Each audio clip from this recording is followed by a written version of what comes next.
on this Tuesday, November 1st, 2005. Have a couple of short announcements to make before I introduce our guest for today.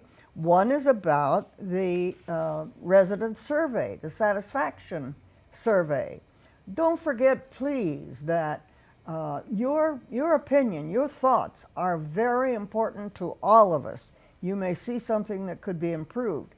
Let's be sure that each resident, that's each resident, it's not a matter of a team effort if you have man and wife, each one, and if you don't have your survey form and haven't filled it out, please get one from the front desk, and let's really tell our managers what we like and what we don't like. Okay, and with that, we also want to say that Pam Young, the Ericsson rep who's been traveling this country about the Ericsson Advantage program, was so sorry that the health bug got her and she became ill, couldn't come. So that will be rescheduled, not to fail. Now let me introduce our visitor this morning, our guest, Mr. John Fitzpatrick. Welcome to Channel 6, John. Thank you. We're glad to have you at Greenspring. Oh, we've got a picture of a pilot, it looks like. That kind of tells what we're going to talk about, doesn't it? I hope so. You hope so. Well, it is indeed what we're going to talk about, because you started a relationship with airplanes very early in your life, did you not? Yes. Okay, why don't you tell us about it, John? We like to hear about our residents, and so here we go. Well, in 1928, I was 4 years old. It was the year after, just shortly after Lindbergh had made his flight across the Atlantic. And he was back in Washington, and he got forced, I suppose, into spending several days flying dignitaries on very brief flights around the Capitol, flying an Army airplane and a Navy airplane, transports out of what was then Hoover Washington Airport, where the Pentagon is these days. My father was a member of Congress, and as such was invited. He had no intention of going. He was not very enthusiastic about flying in airplanes. However, my mother was most enthusiastic, and she took me along, and I sat on her lap. Now, frankly, I don't really remember any of it, but I know it happened because we had the pictures in the album of me standing there with a group of about 8 passengers and Lindbergh before the flight. So it's hard to say that it really was what started your interest, but it makes a good story. Yeah, that's true. Makes a good. Well, somehow you developed an interest anyway. Oh yes, very much. Okay, let's lead us through your life, John Fitzpatrick. Here we go. Okay, I was a cadet at West Point during the war, and we were one of the few classes that got to take pilot training while we were cadets. So I went through primary flight training out at Cimarron Field in Oklahoma in the spring of 1944, took basic at Stewart Field, which was part of the West Point establishment up at Newburgh, during the summer. Then we went back to West Point for 6 months of academics, and then went back up to Stewart Field in the spring and completed our pilot training. We got our wings 4 days before graduation, which was kind of unique. And then after graduation, you know, the war ended right immediately after graduation, and there really wasn't much going on. I was sent to Germany in a P-47 fighter group, spent 2.5 years there. But then I came back to the United States and was lucky enough to get probably, in my opinion, the best assignment you could have. I was assigned to the Flight Test Division at Wright Field in the fighter section, went through what was then called the Air Materiel Command Flight Performance School, but it's the forerunner of what's now the Air Force Test Pilot School.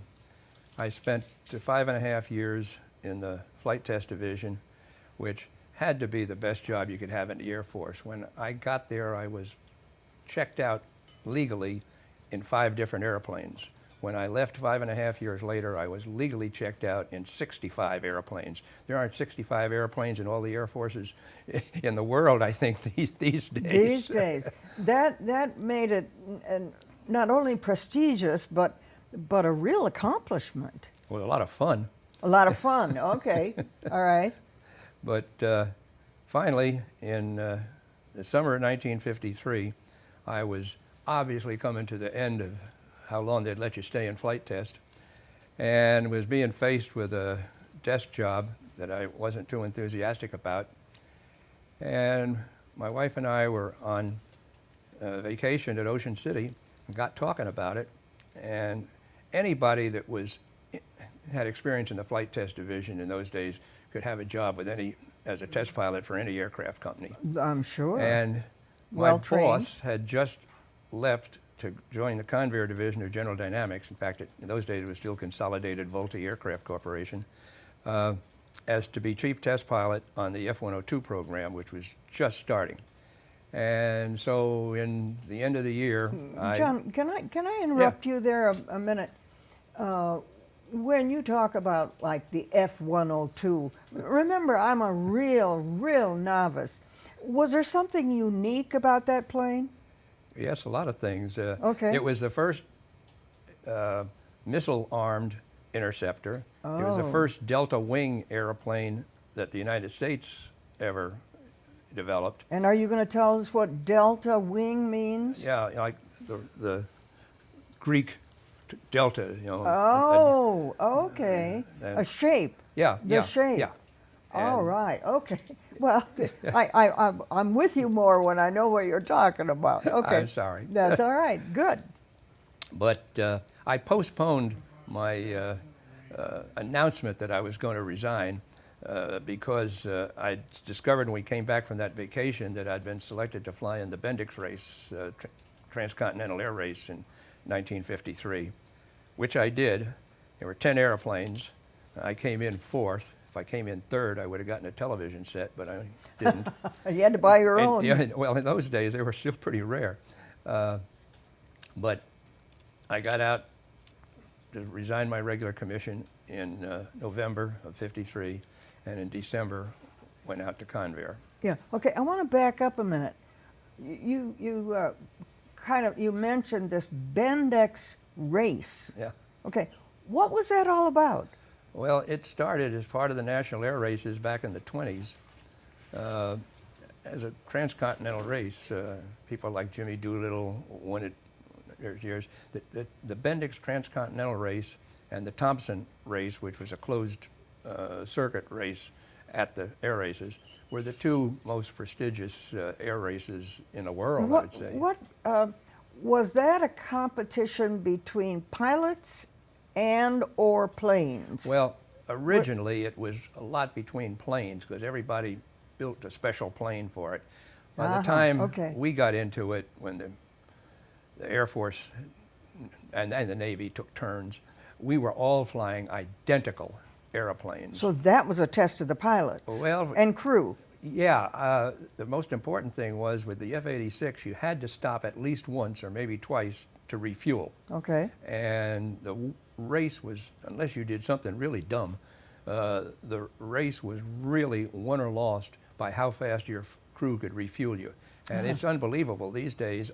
On my practices, on the very last practice, from the time my wheels touched down until I took on 480 gallons of fuel and my wheels broke ground again, was 2 minutes and 12 seconds.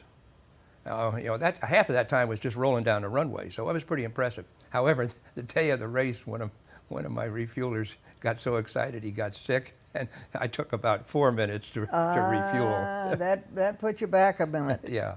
2 minutes. Yeah. Okay. Okay. So good. That's what the racing was. And I interrupted you. So can you pick up where you left off from the races? Well, yeah. I went out to Edwards Air Force Base, where the Air Force Flight Test Center is, and started as the other pilot on the YF-102, and for the next 7, 8 years, I was at Edwards for 5.5 years through the entire F-102 program into the F-106, which was really the airplane that the F-102 was hoped to be. Now are those letters again the shape or what's the characteristic of Well, them? the F-106 was a very much improved F-102. The F-102 could do about 1.2 Mach number, where the F-106 was easily a Mach 2 airplane. In fact, the F-106 to this day still holds the world's absolute speed record for a single-engine airplane. It's been beaten by twin-engine fighters, but it still holds the record for a single-engine airplane, 1,525 miles an hour. That's speed. You're speeding. But then in the spring of '59, I was promoted to chief engineering test pilot and transferred to Holloman Air Force Base, where we were doing our armament development. Where would that be? Alamogordo, New Mexico, the garden spot of the universe. Oh, okay. Part of the White Sands Range. We used to say at Edwards, there wasn't much at Edwards, but you were only an hour and a half from Los Angeles and 3 hours from Las Vegas. And Alamogordo, you were 2 hours from El Paso, but who cared? But at any rate, that was the only place we ever were that my wife didn't think much of it. But finally, that came to an end. I spent a year and a half as project pilot on the Convair 990, which was a 4-engine commercial transport. I try to keep those years of my life a little quiet among my fighter pilot friends, but finally even that came to an end. And in 1962, I finally had to go to work for a living. I mean, up until then, I'd been paid for doing my hobby. And I transferred to the corporate office. I think we're getting that impression that it truly was a labor of love. Yeah, a lot of fun. Yeah, okay. But I transferred to the corporate office, briefly went to Washington, came here to Washington, and within a matter of 3 months was reassigned to Houston, Texas, where the NASA was just opening up what was then called the Manned Spacecraft Center, now the Johnson Space Center. And I ran the General Dynamics office there for 5 years.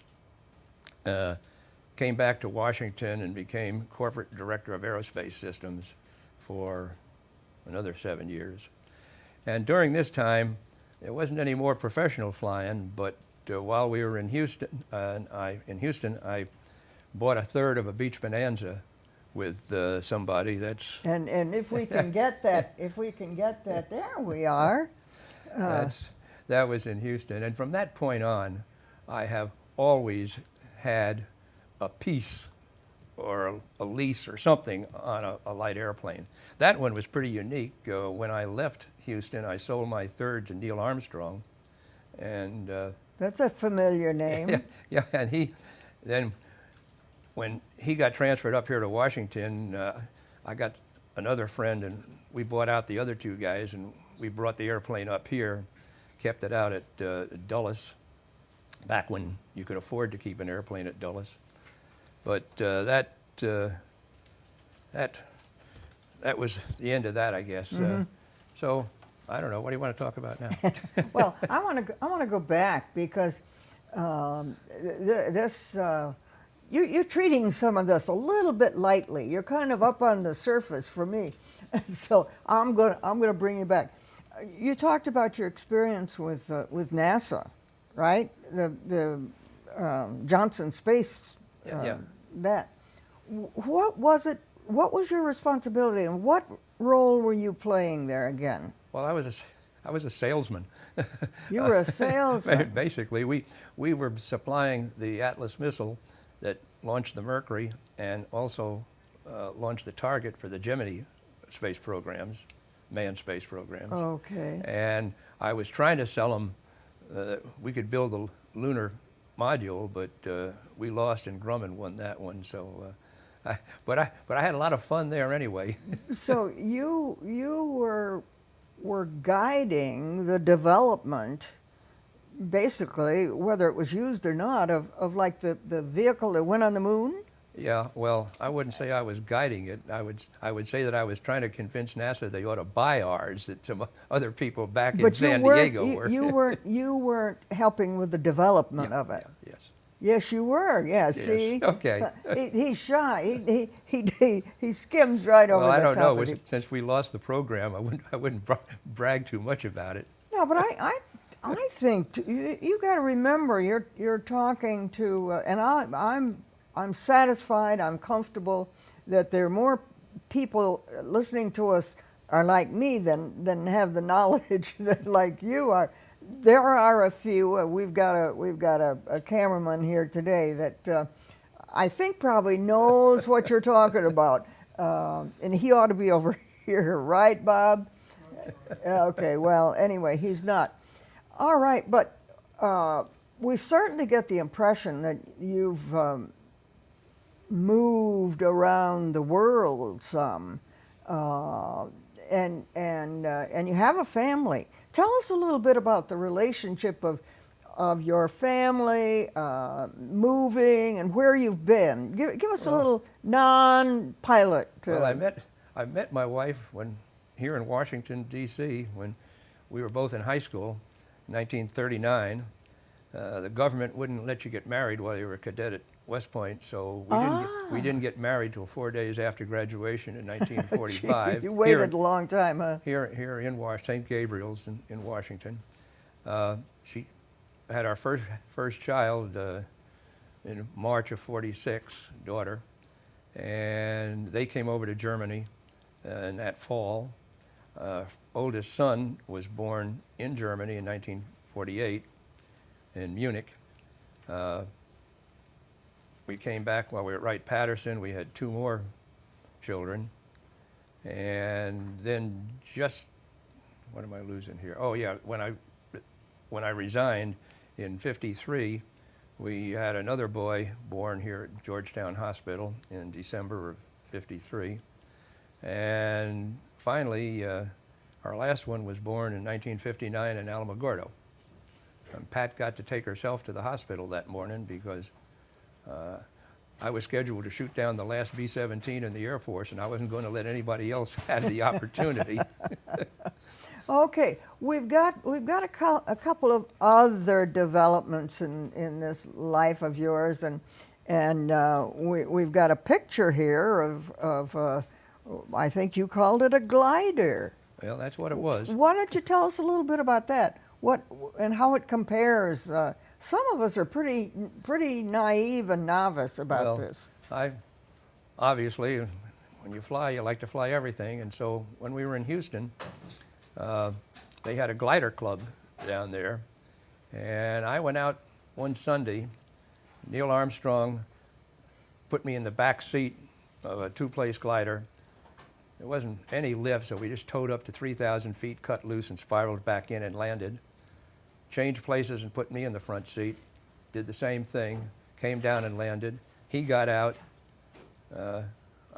I took it by myself, came down and landed, got signed off as a glider pilot, and it was less than an hour from the time I had driven onto the airport. So I did a fair amount of soaring, as they call it, after that, although it's nothing like it is today. The gliders they have today are far superior to the ones we flew then. Help me, for the pilot, and is it a pilot of a glider? Oh, yeah. Yeah, okay. I just want to be sure I've got the right terminology here. What are the main differences of piloting a glider? You don't have any power. Okay, you're dependent upon... Yeah, I mean, thermal currents to keep you up, and when there aren't any, you're going to land, hopefully, on an airport, and preferably the one you took off from.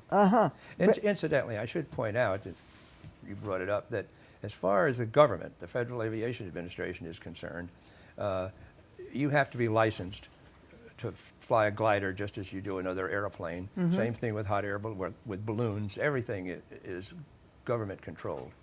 So if you're already a pilot, it's just like getting another rating, a twin engine rating, a seaplane rating, just lighter than air glider rating. Okay, you just opened another chapter here that we wanted to talk a little bit about, And I'm very sorry. We don't have the real thing. We don't have a mock-up. We don't even have a picture.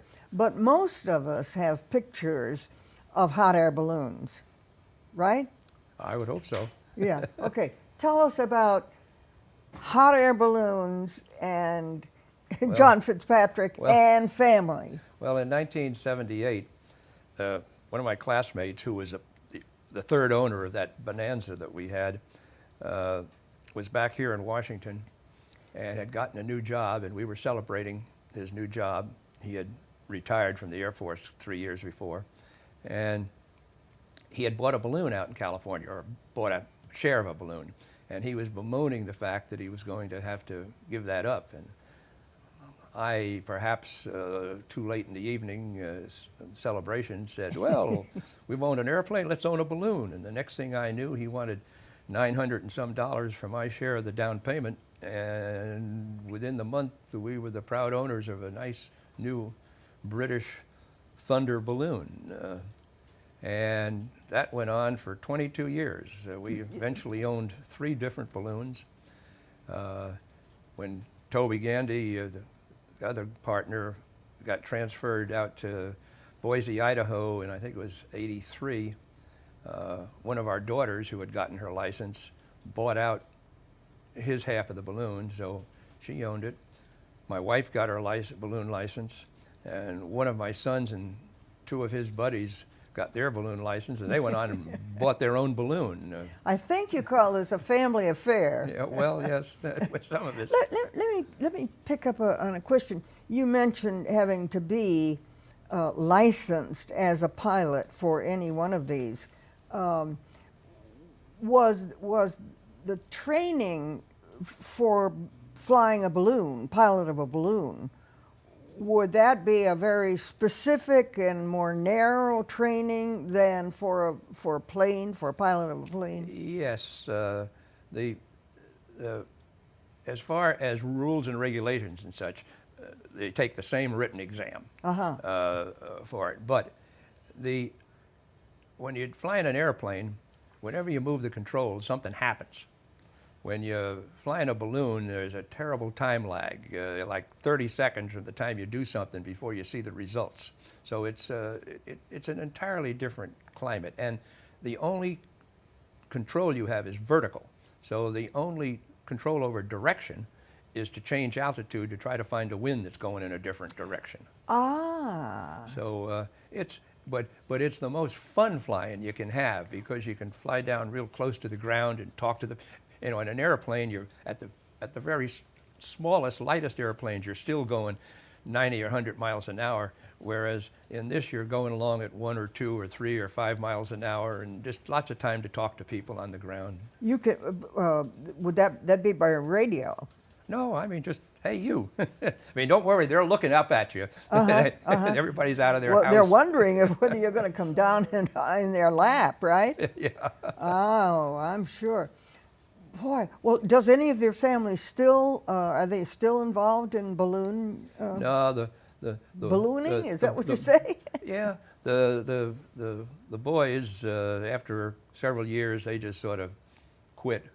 And 5 years ago, on my 76th birthday, in compliance with a previous agreement with my wife, we put the balloon up for sale. Our daughter gave some consideration to buying out our share and hiring me as a technical consultant, but she decided she couldn't afford it by herself. So that's the end of our ballooning. Mm-hmm. Well, you had how many years? 20 years? 22 we owned balloons. We went to Albuquerque 18 years for the largest balloon meet in the world each year. Do you have, ever go up in a balloon recently? No, not since my last flight in our last balloon. You don't have a craving to do it? Well, that wasn't my question. I wouldn't necessarily trust the guy. I don't think my back at this point could stand a hard landing. Oh, okay.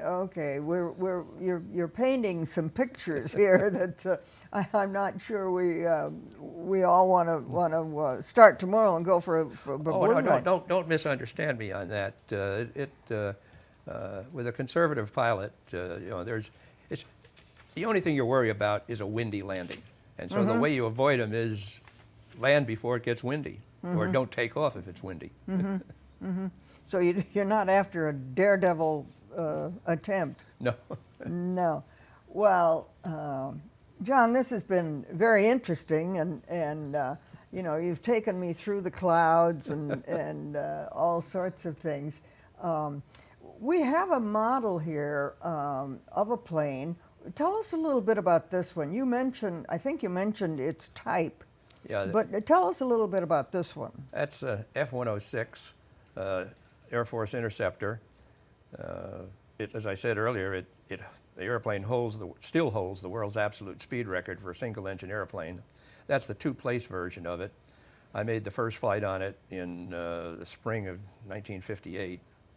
And I might add that in the test piloting business, making first flights is sort of the top of the cake. I can believe that. I had to wait till my boss got promoted before I finally was able to do it, because he always made the first flights and then turned it over to us peons. Okay. But I did finally get to make three first flights eventually. I can almost feel what it must have been to be the first pilot to test a new plane. Yeah, it's as I said, that's the most fun you can have. Okay, okay, but I don't think the average person. Aren't most people kind of surprised at you having done this for so long? And There are a lot of people in the flight test business done it a lot longer than I have nowadays. Okay. Well, you can see my acquaintanceship has been restricted, but you have now expanded it, John Fitzpatrick. Incidentally, you live in Oak Hill. Oak Hill. So you're a fairly recent resident here. It'll be 2 years this coming Friday. To some of us, that doesn't seem possible that Oak Hill has been up and running that long, but that's fine. Well, John, we're going to say thank you. Thank you so much for coming and sharing about your interesting. And I'll bet you won't get home before somebody will say, "Hey, I saw you. What about this plane? Did you ever?" Don't you think? I hope so. I hope so too. He's ready. You can tell he's not bashful. He's not reserved. He talks. You know, he likes to talk. He likes to talk about what he has done for these many years, and that's a pleasure. It also suggests that you should remember, residents should remember, that I was introduced to John by another resident who said, "You might be interested in talking with John Fitzpatrick." That's because I said once before, help us to meet new, exciting residents who have different, varied, exciting backgrounds. Give us a call and let us know who your suggestion is for the next one. Okay, now let's talk about our special